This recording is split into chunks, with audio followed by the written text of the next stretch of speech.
this is not necessarily a time to be angry with yourself or harsh with yourself. It's a time to give yourself grace, but ultimately, it's that time to really, really just kind of. Actually, very quickly on that, Jax, before we move on to the next one, if for couples, people that are married, is this something that they should do together? Is this something that they can do together and separately, or what's your thoughts? And at this moment, I do want to say your net worth is not your self worth. So when you do this Deep. exercise, when you do this exercise, don't be like, hey, my net worth is negative, so I'm useless, or I mean nothing. That's absolutely not the reason why we do this, right? The value of the home is the asset, and the liability is the mortgage. The difference between the two is what we call the equity. Moving forward as well, this is a great time again for those that have families. Do you have a written will in place? But it's not enough sometimes just to be paying into your company pension and just. 1 in 5 have no idea of how much they pay into their pensions. And the types of people that I think most definitely should speak to a financial planner and seek their advice are people that are. Hello and welcome to the Woke Finance Podcast, the podcast discussing all things finance and all things finance related. It's your boy Peter and I'm with my co-host, my bro. How are you today? Yes, Peter. I'm doing very well, doing very good. We're towards the end of the year. A very interesting year, I think. This has probably been the fastest year I've ever experienced. I still remember last Christmas like it was just a few months ago. But I'm excited, man. I'm very much looking forward to 2026, man. How about you? Listen, man, the years just fly by. The years just fly by, as we know. But yeah, absolutely looking forward to another year. Looking forward to another year of goal setting, planning ahead, and all of that as well. And then also, as we come to the end of this year, looking forward to just reflecting and taking stock. I think sometimes we can have, busy months, busy weeks, and then forget to actually just take stock and say, you know what? Well done, man. And for things that were not achieved, so be it, man. We move and we take it into next year if need be, and we just learn from that. So yeah, absolutely a good time.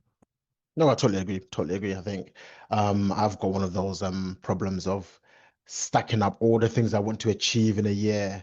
But you know how the saying goes, is we overestimate what we could do in a year, but underestimate what we could do in 10 years. Mm. So yeah, we can take it into the next year again and be a bit more a bit more realistic with our goal setting.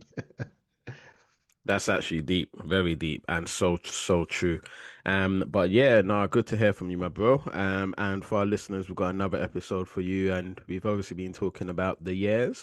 We are, of course, by the time you're listening to this, going to be going into 2026, and we just wanted to, I guess, walk through a few tips that we think everyone needs to do before getting into 2026, or at least at the start as well. And we usually, every year, we usually do almost a preparing for the following year. So this is one of those episodes. So quite a very, one of our most important episodes of the year. So please do take stock, take note.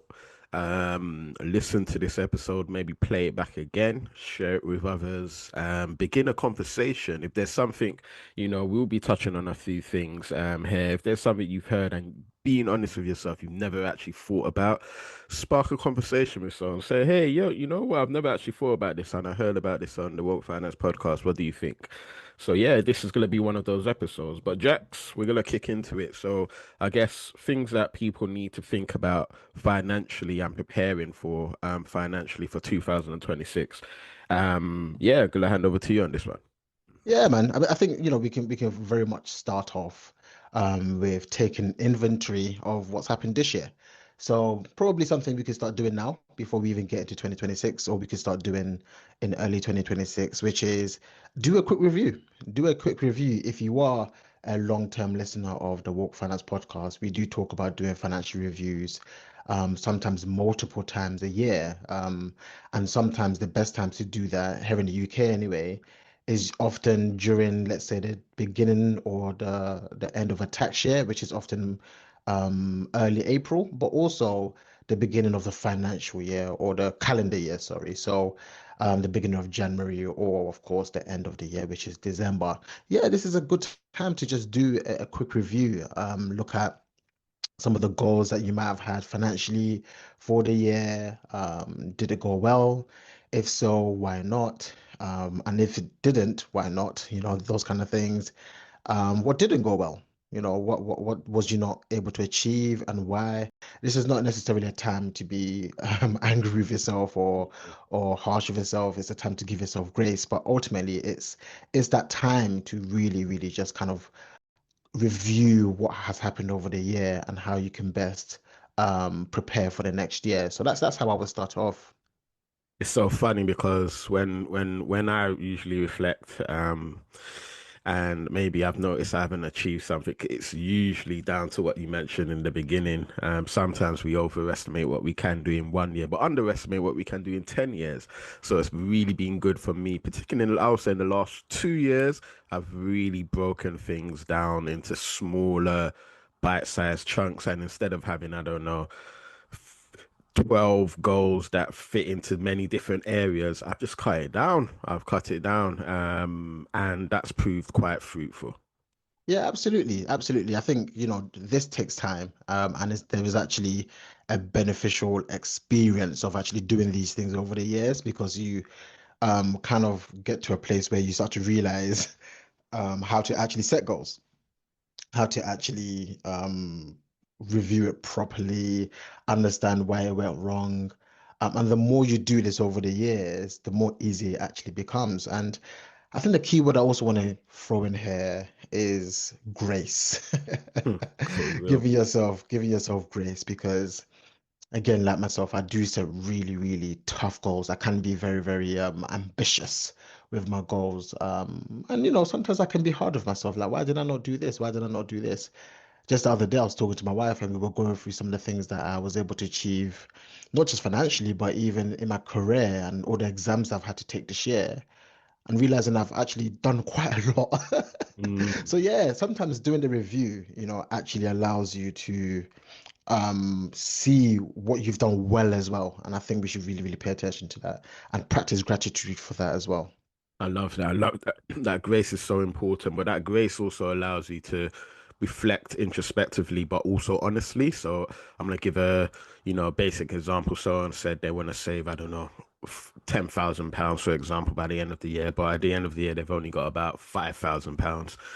You don't need to beat yourself up. It is where it is, but then it allows you to say, okay, why is it that, I never actually achieved that £10,000? Oh yeah, this happened, that emergency happened, this happened, we had to give this, or maybe something happened with my income, or something happened here.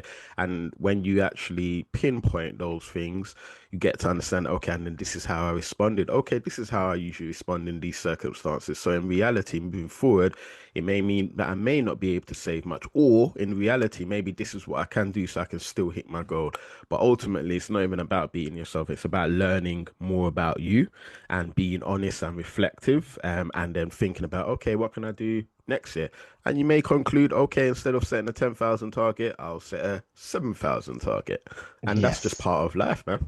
Yeah, yeah, absolutely, Peter. And I think that's what it really is about. When you actually do sit down and take inventory and review what has happened, you would realize that actually you've made some really good decisions. So, for Hmm. example, I might have said, hey, I wanted to save this much by this time, but also this year I had to have surgery, right? Which Mm. costs a certain amount. So, of course, once you're able to actually look back and say, oh, this is why I saved a couple £1,000s less, it's because I had a very good surgery, a successful surgery that allows Mm. me to be more mobile and comfortable now, for example. And then it helps you to, again, practice how to set what we call SMART goals, okay? Mm. And SMART is the acronym. The SMART mean different things. The S stands for specific, M stands for measurable, A stands for achievable or attainable, depending on which one you choose. R stands for relevant, and the last one is time bound. Mm. And by practicing these smart goals, you're able to actually analyze where it went wrong. Was it because something else happened? And was the goal smart in the first place using this acronym? I love that. I love that. So for our listeners, if you haven't done so, if you haven't put in a plan to do so before the end of the year or maybe at the very beginning, take stock, man. Do a review. If you're married, that's a great opportunity to do it in a couples scenario. Actually, very quickly on that, Jax, before we move on to the next one, if for couples, people that are married, is this something that they should do together? Is this something that they can do together and separately, or what's your thoughts? And Yeah, I I know think that, I'm. yeah, I mean, you know, as a marriage guru out here, but it'll be good to know what you've got to say. Yeah, not a marriage guru, but of course I have done some marital financial counseling before, and I think I'm more of the latter in terms of Mm, doing it together and then doing it separately as well. mm, Now, people manage their marital finances differently, and that's absolutely fine. Whatever works for them, for the couple is important. But most definitely, the moment you are married, you are in a unit, you are a team, you are joint. So you have to behave that way to an extent. And so, yes, absolutely, you should do it together because you should have some household goals and you should have some household objectives to achieve together. So yes, definitely. And I always suggest doing it away from the home. You can do it at home, but you can do it away from the home. You can book a very short staycation. You can even book a meeting room if that's what you like. And actually get away from the very an environment that you're very used to, let's put it that way, and actually mm. go somewhere else and practice doing it together. Yeah, have your shared goals because yeah, finance is personal, but the moment you're married, it's no longer just you. But the flip side as well is yes, within your own personal finances, which you would have autonomy and agency over your own money as well, especially your miscellaneous money, then most definitely you should be thinking about the goals that you want to achieve individually as well. So yeah, that's how it goes. You should most definitely do it together, but also individually as well. Love that, love that, love that. Now, thank you very much for that, Jax. Okay, swiftly moving on. Yeah, so I talked about getting to know kind of, doing a review if you have got plans already or if you had plans for 2025 already. But going into 2026, once you've done your review, part of that is actually taking inventory of the numbers. Yeah. I guess this is not the part that's always very exciting for some people, and for some other people, it is the most exciting part. So, yeah, this is where we want to actually um look at the numbers. We want to look at, how income fluctuated throughout the year and what it is today. The latter is more important because what it is today is what's going to go into 2026. So, what is the income? Again, based on what you asked earlier, not just your individual income, but also you and your partner's income. This is what we call a household income. And then also look at the expenses. So, income and expenses, expenditure, how much money is going out. Again, you can go and print out the last 3 month statement and just go through with a verifying comb and figure out what the expenses are. Again, if you are in a couple, you do this together. And you can also do the same exercise for your own individual personal finances as well. Looking at your income versus your expenses will put you in a position where you understand whether there's additional money, surplus money, right? So we call this looking at your income statement, your income versus your expenses, and you want to make sure that your income outweigh your expenses. The next one is to look at your assets versus your liabilities. This is essentially what you own. That's OWN. Yes, what you Yep. own, and then what you owe, which is OWE.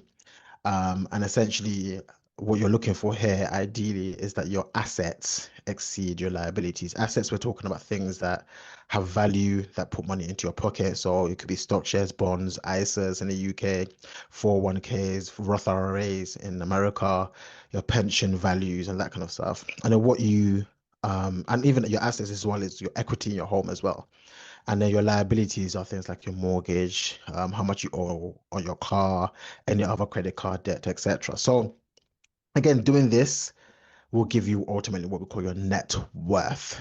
And at this moment, I do want to say your net worth is not your self-worth. So when you do this Deep. exercise, when you do this exercise, don't be like, hey, my net worth is negative, so I'm useless, or I mean nothing. That's absolutely not the reason why we do this. We do this just to get a picture. It's just a quick snapshot picture as to how healthy our finances look. And it gives us an indication as to whether we need to do something about it. Hmm. Some of you, in fact, many of you may realize that your net worth may be negative. That's not something to completely scare you, but it's something to wake you up to Hmm. realize that we need to work on moving that net worth into the positive territory. Hmm. Um, so that's how you start: income versus expenses, assets versus your liabilities. The latter will give you your net worth, which again is not your self-worth. And then once you have that, if your income exceeds your expenses, you're in a positive place. That's good. Then you can actually start thinking about what you want to do with the surplus income. And if your assets are higher than your liability, that's also very good as well.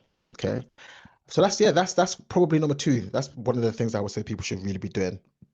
Love that, love that. For our listeners, do take note of some episodes that we've done on net worth. Episode 87, is it important to calculate your net worth? Do take a note of the episode so you can listen to it after. And episode 92, net worth versus functional wealth. Do take a listen to those two episodes where we just take a bit of a deep dive into net worth. Now, Jax, very quickly before we go on to the next one, when it comes to net worth, and you did mention it, but just wanted to quickly focus on it a bit. When it comes to calculating your home, is it as straightforward as saying, "Hey, I've got a home, it's worth £200,000. That goes into my assets," and of course it's not. But for the audience, can you just explain how that might be split up for people that don't yet own their home outright? Yeah, absolutely, Peter. So there's a minor calculation. It's a very simple calculation. So you can start off with the value of the home. So it's always easier to use an example, right? So if the value of the home is £300,000, and you can check that, by the way, if you go on here in the UK, we've got Zoopla, for example. You can find a approximate valuation. It will not be 100% accurate, so I just want to put that out there first. But it will give you a decent indication as to the chance, the average of what your home may cost if you were to sell it.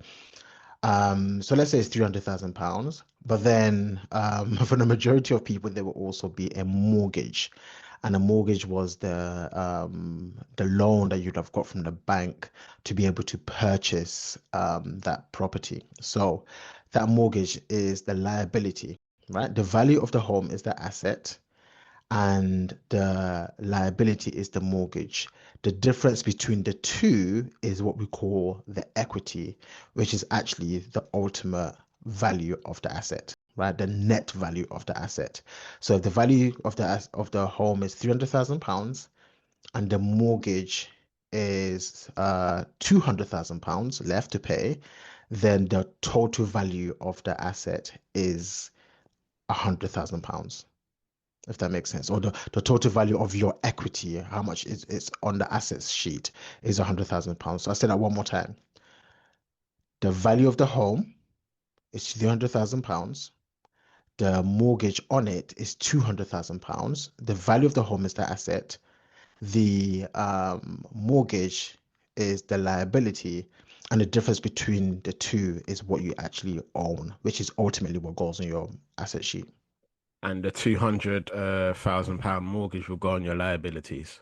Correct. Yes. And Yes. that might Yes. answer why you said before, sometimes when people calculate their net worth, they may be in negative territory. Obviously, if they've got other assets, pensions, which hopefully some people will, particularly if you already own a home as well, you can be pushed into the positive territory. But again, that's how easy it is to be put into the negative territory when you've got like a Absolutely. large mortgage. Absolutely, yes. So you can get pushed into the negative territory mainly, well, it will often be because of debt. It will be because Yeah. of debt. So it could be through a mortgage. Unfortunately, people do go through periods where they can have negative equity, which ultimately means the size of the debt, which is a mortgage, is actually higher than the value Mm, of the home. mm, So that can push you into negative territory. But I would say, Peter, more often is actually to do with people taking out things like credit card debt, mm, and debt on a car. Because even though the car is a secured loan, don't want to get too technical because there is an asset behind it, in the sense that a car, in theory, is an asset because it has a value, but it's a depreciating asset, mm. which means it goes down in value. For that reason, when you have a loan on a car, that can very quickly cause you to be in a negative as well. Wow, so £30,000 car finance will be on your liabilities essentially. If Absolutely. that's what you're Yeah. taking at. Yeah, Yeah. that makes Whenever, sense. let's just, I don't want to go too technical, but Yeah. whenever you have a loan and then you also have something that back in the loan. So if it's a house Mm, or a car, what actually happens accounting wise is it will have an asset and a liability, mm, right? So the car value will be on the asset yep. stage, but then the debt will be on the liability.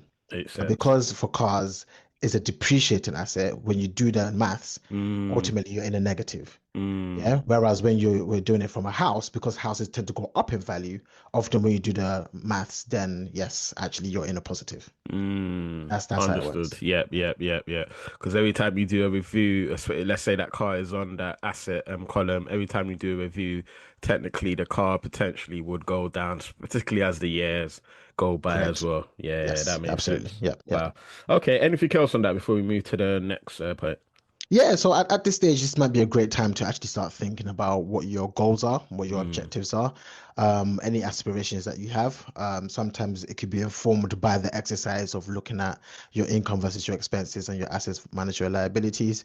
It could be that, hey, you realize that you may be in a negative, so your goal is to actually get that into a positive. Right. It could be that, hey, you've got a nice surplus income, and a positive net worth.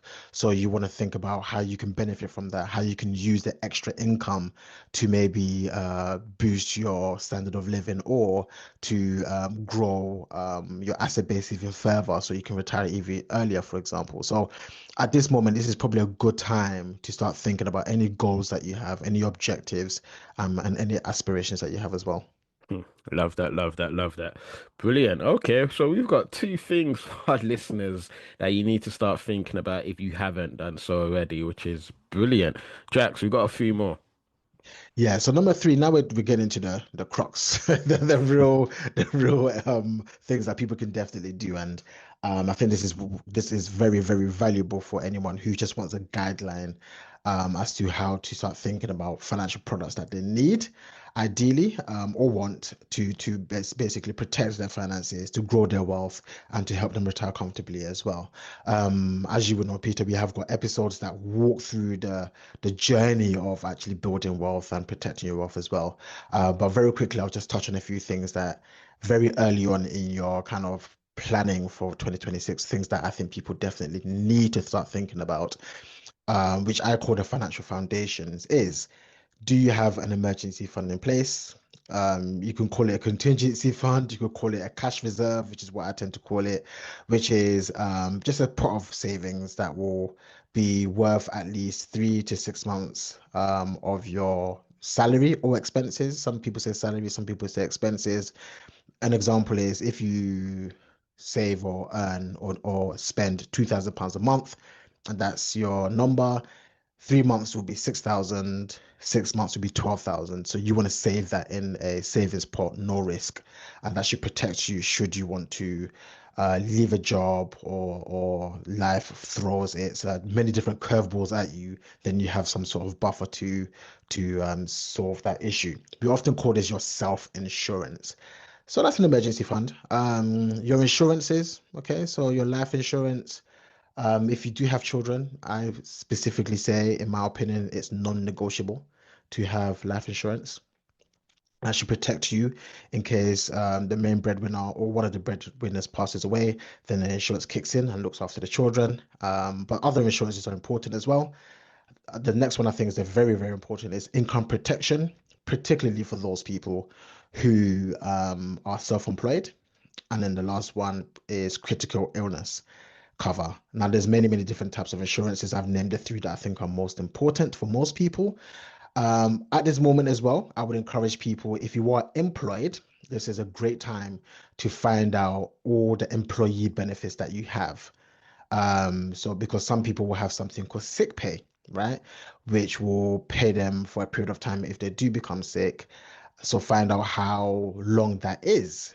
Some people have something called death in service, which is almost similar to a life insurance policy. Find out how much it is. Is that something you're comfortable with?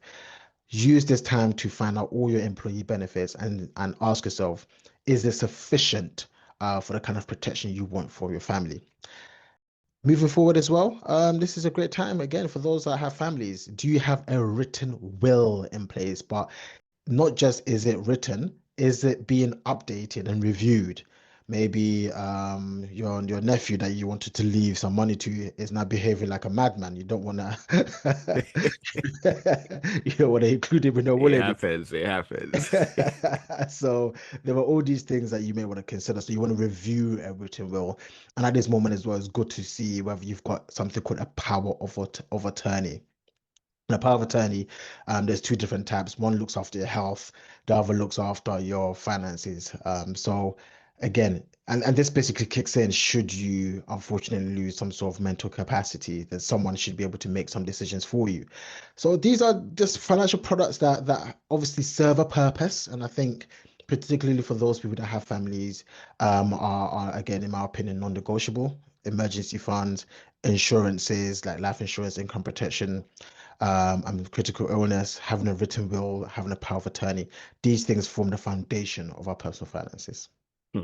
Wow, wow, wow, wow. Finance foundation, so, so important. Now, we don't just leave you alone with, I mean, you might have heard a lot of things that you've probably not thought about, but we don't leave you alone there. We've done episodes on pretty much all of the things that Jax has just spoken about. So, in general, building wealth, check out episode 75, which is the key stages to building wealth.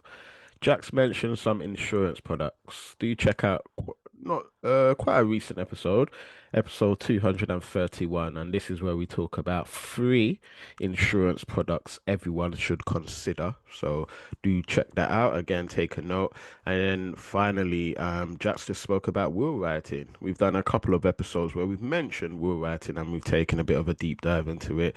So one is episode 159, How to Have an Amazing 2024, Will Writing, Investing, Life Insurance, and much more. Do check that out. And then episode 164, where it's called My Parents Have Not Written a Will and Brush Off the Idea When I Bring It Up. What do I do? That was an interesting episode, so do check that out. But Jax, man, some key things, and I know there's definitely a few things that sometimes we've heard of, but we kind of let it slip through the net, or we don't prioritize it enough. Yeah, absolutely, Peter. And I guess my encouragement for our listeners is to make 2026 the year that you do prioritize these things. Hey, the year of Yeah, priorities. the year of priorities. I've even spoken about potentially putting some assets in a trust, which Mm, kind of goes beyond the scope of this episode. yeah, But yeah, just something that for those people that are at that stage where they are thinking about protecting themselves from things like inheritance tax as well, or you already have a trust in place, this is a good time to assess whether your letters of wishes, which is the kind of ideas that you have in your trust and your trust deed, still is relevant, similar to what I said about writing a will. yeah, we must do an episode. I don't think we have in the last few years, in the years we've been around on trust as well. I know some people might hear this and that, put your pensions in the trust, do you put if I got properties, what that does that go into a trust, all of that stuff. So we must do an episode at some point on Yeah. that as well, man. Yeah, let's do it. I think it's actually very, very, very important actually. So, Love it. because actually, historically, people thought trusts were mainly for rich people. Which ones? Yeah. But especially now with the new rules here in the UK, especially of inheritance tax, Mm. more and more people should really, really be paying attention to how to mitigate inheritance tax using things like trusts, but also trusts serve other purposes as well that go beyond the will. So yeah, really exciting episode I think we can do on that. Yeah. Well, that's why I love what we do, man. I think a lot of what we talk about, a lot of people may be brushed over or slip through the net because a lot of people think it's not for them or it's not applicable to them because it's for a certain group of people. But I think, what we do and all the other people doing great work in terms of financial education, it's bridging that gap and it's bringing people much closer to what is attainable. It may not seem like it, but it's bringing people much closer. So I love it. Yeah, absolutely. I was reading something earlier on this morning, and it was about something called the financial advice gap. Mm, And I think here in the UK, only 8% of the population actually take financial advice. Wow. Okay. Yeah, and there's many, many different reasons as to why that's the case. Some down to the individual, some down to the actual industry of Hmm. financial advice. I think the biggest gap is actually more financial education and financial literacy. Hmm. The more people become aware of the benefits of things like even financial planning and financial advice, the more they're likely to see the value in it Mm, and to pay for it. But the flip side as well is the more educated people can become, the more better financial decisions they can make, mm, so they don't necessarily need mm, financial advice for certain stages mm. of their life until they get to, let's say, retirement, or if, let's say, a life event takes place, Yeah, yeah, like a yeah. divorce, etc. Yeah. Yeah, no, I fully understand that. Yeah, it's interesting. It's interesting. Very interesting. But you know what? Even the work that we do in schools and with young people, I think what that does is by the time, they've had those touch points and engagement, with the work that we do, by the time they're a bit older, they're much more confident in making certain decisions as well. So yeah, it's interesting. Very interesting to Absolutely. observe. This is what we do, what we do. That's it. Cool. Okay, moving on. We got three more to go. What's the next one? Yeah, so I mean, I talked about the financial foundations, but probably simultaneously, I think it's extremely important that we really think about the long term. We have spoken about this before, but there is a retirement crisis taking place, which will most likely only get worse if people keep, or if things just remain the way they are. So it is my encouragement for people to start thinking about the long term straight away now, right? The earlier you start, the better. And so at this stage, I think this is a great time as you're doing you're preparing your finances for 2026, is to start thinking about things like your pension contributions. Again, if you are a long-term listener, chances are you probably have one because we've been encouraging you guys to have Hmm. one, but also um, I think this is a great time to go one step further to remind people that it's not enough sometimes just to be paying into your company pension and just sticking with the auto enrollment of what your company puts in and what you put in. This is probably a good time to go above and beyond. Okay, this may be a good time to do something called escalation. Right? What do I mean? I mean, if you are putting in £200 a month into your pension pot, this is a great time to ever so slightly increase that amount. You can increase that amount to, let's say, 225%, sorry, £225, which is, well, I'm not going to do the maths on that, but you understand, just increasing the amount that you're actually paying into a pension by a certain amount. Um, and I think this allows the journey to be much more smoother. And by the time you get to retirement, you will thank yourself. I think every time you do a financial review, you should probably find a way to increase how much you're putting into your pension pot or other retirement accounts. It's serious. No, absolutely. And Jax has said, if you've been a long time listener of the episode, you know how much we try to prioritize this. We've been doing episodes on pensions since our since the third episode, which is one of our most popular episodes. Are you your parents' pension? A nice triggering episodes, but we've been doing it for quite some time. A couple of years ago, we got an episode 133. One in five have no idea of how much they pay into their pensions, which is extremely scary. I do hope that statistic has improved since. But if you are one of those people that don't really know too much about your pension contribution, especially if you are working every month and it's going towards somewhere, please, we do encourage you at the very least, take stock, find out how you can view that. Usually your workplace will know.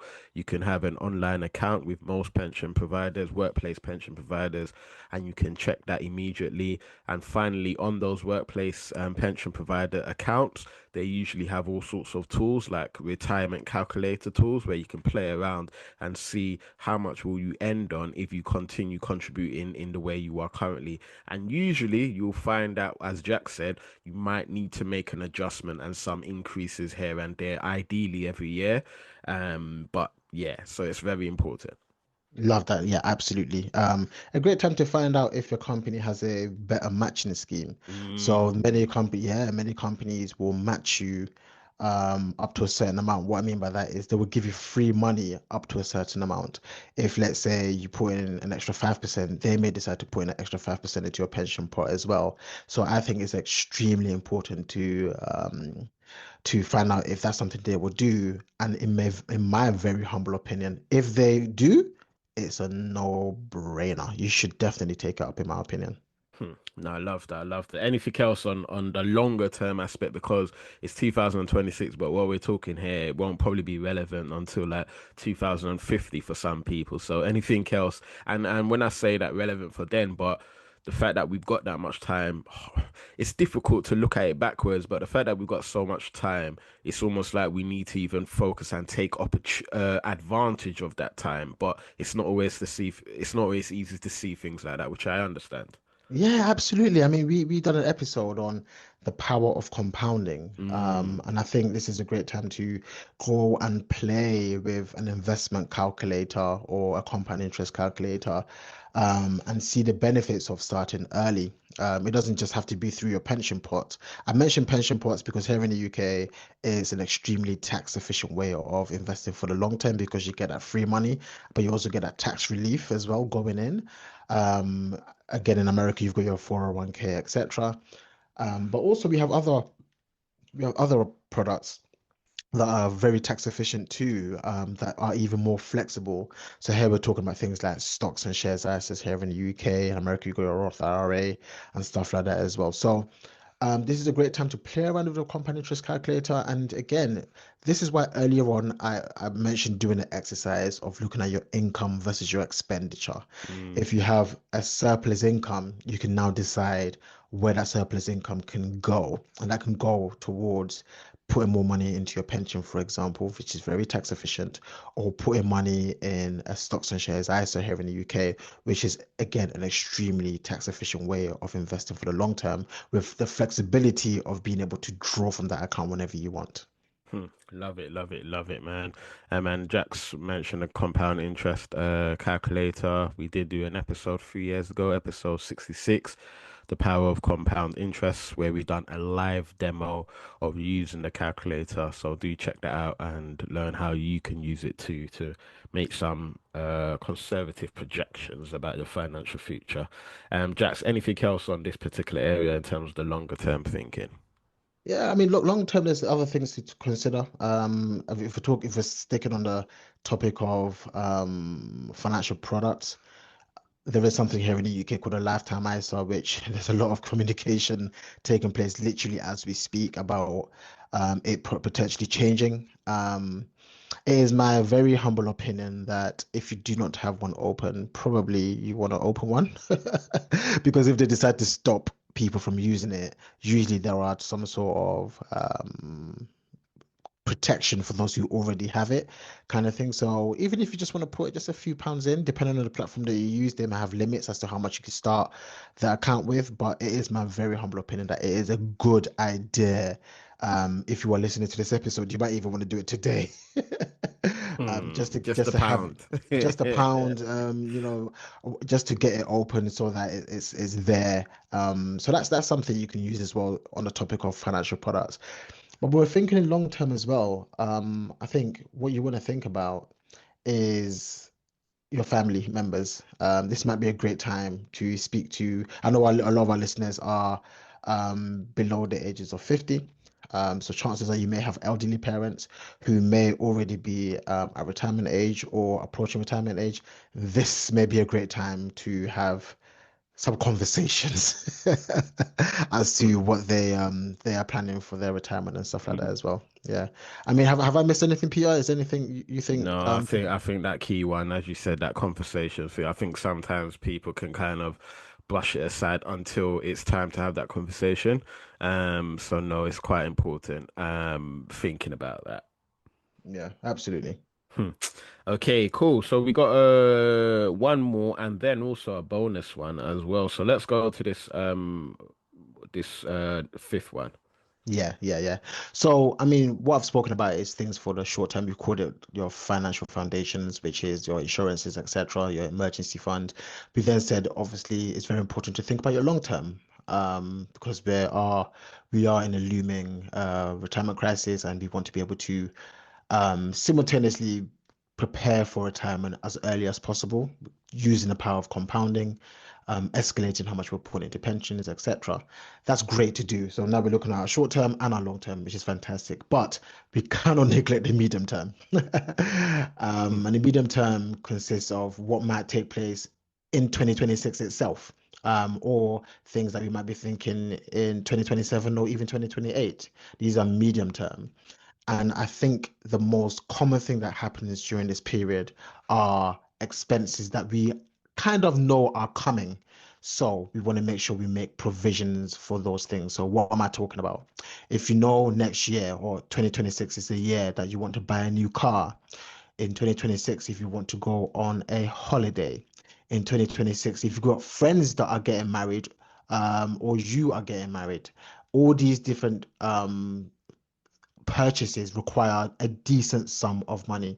This is probably a good time to start creating what we call sinking funds, or sometimes just call it pots of money, where you start saving towards those events so that it is not a financial shock when it actually comes. Chances are, again, you probably know it's coming. It might not be, it might be in 2026, it might be 2027, it might be 2028. But if you can start making provisions for those things now, it makes the financial impact much less aggressive towards your personal finances, and it allows you to still maintain and and achieve your shorter term and also your longer term goals as well. Hmm. I think yeah, this is quite deep, and it links back to the bit where we say taking stock and doing a bit of a review about understanding, us how we spend money, how we manage money, because as you said, sometimes there's things that's coming in the next few years. We kind of know, but we don't 100% fully prepare for it. And then when it happens, it's like, oh, okay. You get what I mean? So I think it's so important that we slowly prepare for those things. And it might mean that, okay, this year, I don't know, spending money on this and that, but in the next 2 years, I've got quite a big expenses on. I think you said a car, for example. So it's not every year I buy a car. So this next year, I'm going to be buying a car. So maybe I spent quite a bit this year, but next year, I'm probably going to have to spend a little less in this area because I need to make provisions for this car, or I need to find out how I can earn more income to make provisions for this car. But it's about being realistic. I can't just continue living how I was this year if I'm not going to increase my income for next year when I've got more expenses. But I think sometimes we can let that just slip through the net and just think, oh yeah, money's going to appear out of nowhere. Yeah, yeah. There's a word that is actually quite surprising that we haven't used it this whole episode, but it begins with the letter B and it ends in the letter T. And it's Do you say called, B? it begins with the letter B. Oh, is it two, one word, did you say, or two? One word, one One word. word. And it ends with T, did you say? It ends in T. Oh gosh, my mind's gone blank. It's having a budget. Ah, that's so silly. The six-letter word we teach all young people We about. That's teach funny. all young people about budgeting. And it's interesting we haven't used it up to now It's because true, yeah. budgeting is at the heart of 100%. all good financial planning. Yeah. There is no financial plan unless you have a budget in place. Mm. Okay. And I think that is the thing that we have to focus on. Your budget is the thing that allows you to see and plan and implement what you're going to do for your short term, medium term, and long term goals. So, all the things we've spoken about, whether it's your insurances, which you will have to pay premiums, whether it's your pension contributions, whether it's saving towards an emergency fund, or saving towards what we've just discussed, which is the pots of money for larger expenses like buying a new car, like house renovations, like weddings, like other gifts that you may want to give. The budget is the tool that allows you to prepare for all these things Mm. in a way that it becomes less stressful, less financially anxious. You become less financially anxious because you know that all these different things have been taken into place. So actually, probably even though I'm talking about pots and savings, the key thing I want to focus here on is having that amazing thing called a budget. Again, a budget is not about restricting yourself. I always say this. This is the biggest misconception in finance. Budgeting is not about restricting yourself. It's about creating a plan. It's about creating a spending plan. It's about telling your money where to go. And so we need to find a way to remove that bias or that misunderstanding that the budget is about cutting costs. You may cut your costs as part of a budget, but that's not its purpose. Its purpose is to allocate money effectively and efficiently. Hmm. Allocation. I love that. I love that. Anything else on that in particular? Yeah, I think there are many different ways you can create these pots of money. Again, it probably goes beyond the scope of this episode because we don't want to go into too much detail. But there are even uh, banking apps that allow you to have these pots where you can create these sinking funds. And you can name them and even put a picture, a display picture. So last year, sorry, not last year, this year, because we're shooting this still in 2025. I went to Morocco in July for my birthday, and I knew I wanted to do that from the beginning of the year. So in my one of my bank accounts, I created a pot. I named it Morocco. I put a display picture of some camels, and every single month I got paid and moved some money into that pot. And by the time it was time to go to Morocco, I had a pot of money waiting, and it didn't even. It's weird because it doesn't even feel like money that I'm using that's my own money. It feels Mm, like I've been given that money, even though mm, deep down it is my money. But mm. because it's been out of mind and out of sight and automated, it feels like it's just free money sitting somewhere ready to be used for what was an amazing 35th birthday. Hmm. And I think that's where the peace of mind bit comes into play when you've really put stuff aside of it, and then when it's time to spend, you've really just got it there rather than almost panicking and reducing your income here or there. So yeah, no, I love that, man. Yeah, yeah, yeah, absolutely. Love it, love it, love it. Okay, we're gonna wrap up with a final or a bonus tip in terms of things that one needs to do as we go into 2026. But before we do that, we're going to give a shout out to where we're getting listeners from.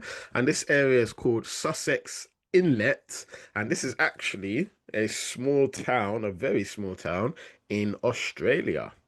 Oh wow, when you said Sussex, I was thinking about Yeah. the small town here in the UK. But we do get quite a lot of listeners from Australia. That's fantastic. Um, I was watching a show on Netflix. It's called Physical Asia.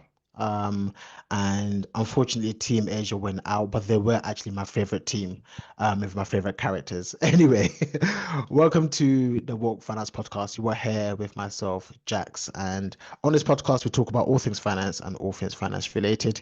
If you want to know more about what we do outside of the podcast, because we do serve in the community, head over to www.wokefinance.co.uk. That's www.wokefinance.co.uk. And if you want to engage with us on social media, we are on three platforms. That will be LinkedIn, it will be Instagram, and also TikTok. If you search for Woke Finance, you will be sure to find us. But welcome to the episode. I hope you are enjoying. I hope you're getting ready for 2026 and gaining tons of value. Come on, come on, come on. A massive shout out to our listeners over there in Australia and all over the world. We appreciate you. We see you. You know what to do to support us, so please continue to do so. Now, Jax, the bonus and sixth final tip. Yes, so number six is to actually use a licensed, accredited, and regulated financial planner or financial advisor or wealth manager, right? The reason why I'm saying this is because there are people who most definitely everybody will benefit from financial education. But there are some people who their personal circumstances require a bit more than just the education. They need someone to actually hold them, not just accountable, but actually hold their hand through a specific process of financial planning. And the types of people that I think most definitely should speak to a financial planner and seek their advice are people that are reaching retirement age or are 5 years away from retirement age, then I think this is a great time to seek professional services. The reason behind that is because at retirement, there are so many options available to you since something called Pension Freedoms 2015 here in the UK. And a financial planner is licensed and regulated to be able to actually go through your personal circumstances, all your goals, aspirations, and actually give you advice as to the best way and the best tax efficient way to make sure that you are able to live off your resources and not run out of money in retirement. So if you're retiring or 5 years away from retirement, then I think this is a great time to seek a financial planner. If you are someone who is just going through a life event, so if unfortunately you are going through what could be a divorce, then or even a marriage, actually both sides, it's probably a good time to speak to a financial planner. Definitely, if you're going through a divorce, you should. If you have got a large kind of injection of capital or income, so let's say you've just inherited a large sum of money from grandparents or parents, or let's say you had a business and you were able to sell that business for a handsome profit, then again, this is the time you should definitely seek advice from someone who's regulated. The key thing about this is seeking someone who's licensed and regulated and accredited because they are the people that have to abide, or should I say, we are the people that have to abide by ethical standards, by standards of professional conduct. There are complaint systems and all these things that protect you, the client. We have to abide by something called consumer duty, which is really putting a client at the heart of everything that we do. And that's extremely important, especially when we are going through some of these life events. So yeah, that's the bonus part. If you are someone who are experiencing any of these life events, definitely. Or if you are quite affluent and your net Mm. worth is above minimum probably 100,000, more so maybe 250,000, then it's probably a great time for you to seek the services of a good financial planner who has the heart of an educator. Hmm. I love that bit on terms of financial planner who has the heart of an educator. How do you actually, when you meet that, and I know we've actually done episodes on picking the right personal finance advisor, so but how do you actually, in your opinion, decide who to go for when you do meet these financial planners? Yeah, so there are many different things you can assess to see if someone is a good financial planner or advisor. And there are differences, by the way, between a financial advisor and a financial planner. So I will just explain very quickly. A financial planner, as the name suggests, is quite holistic. They will look at all the different areas of your finances, all the different areas we've spoken about today, they will take into consideration. And then they will create a plan for you financially to achieve the goals that you need to achieve. Okay. So those are financial planners. Whereas financial advisors, and again, financial planners often have clients in the sense that they're more longer lasting. So financial planners may be with their clients for 20, 30, 40 years and above, right?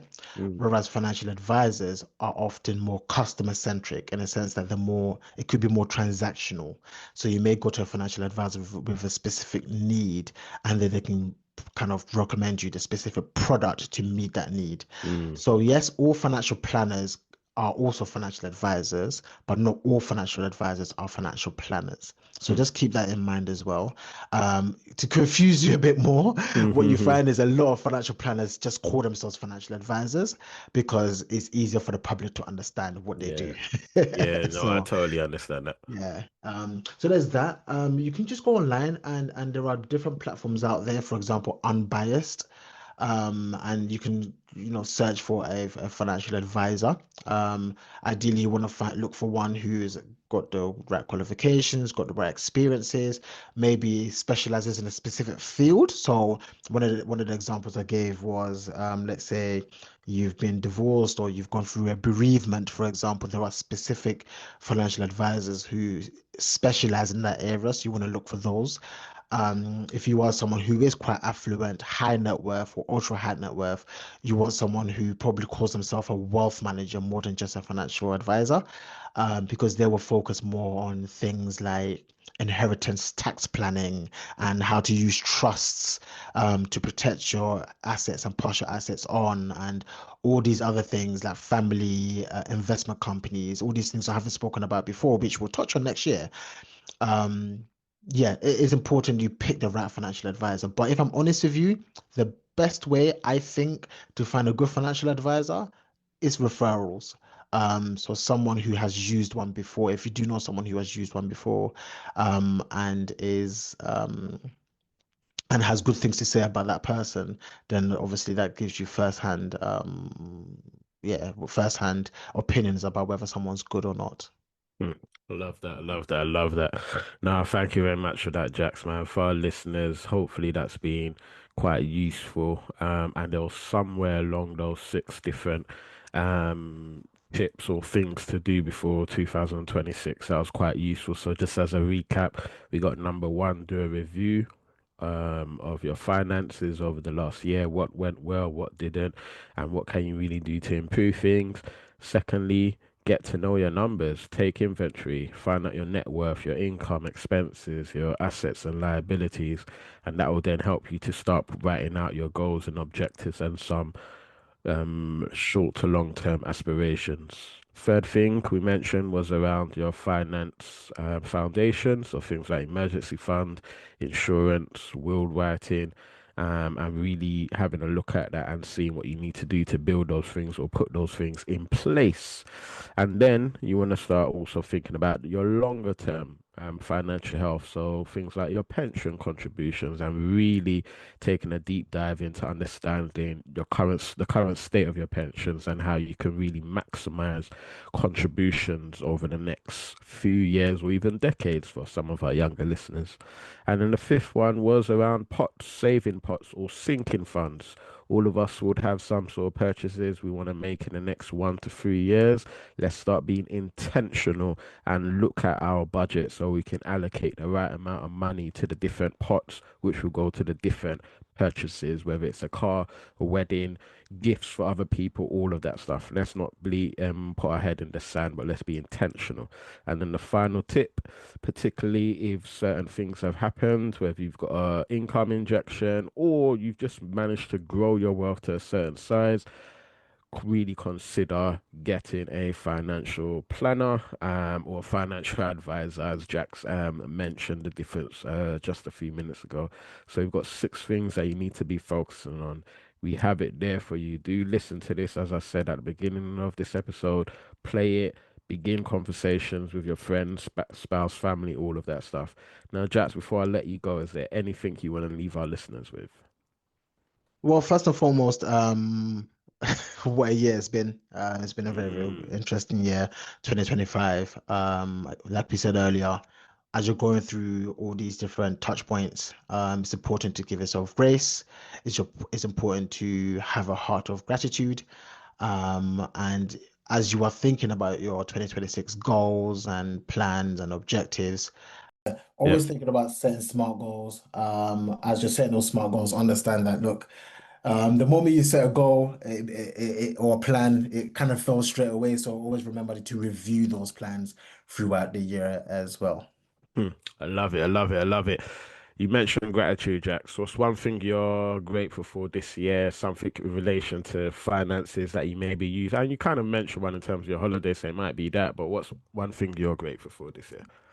Yeah, so this year I transitioned from a career in investment management, working with corporate clients in corporate for the past 12 years, and I transitioned into financial planning. And that transition I was only able to do that because I had the financial buffer, the nest egg to carry me through paying for exams, which I had to do other exams, and also transitioning and taking some time off. So I'm very grateful for the opportunity to have that savings buffer that allowed me to take a mental break from corporate, especially throughout the summer, which I absolutely enjoyed, but also to help fund the transition into an area that I'm even more passionate about, which is financial planning, helping individuals and families and businesses to plan and look after their money effectively. Hmm.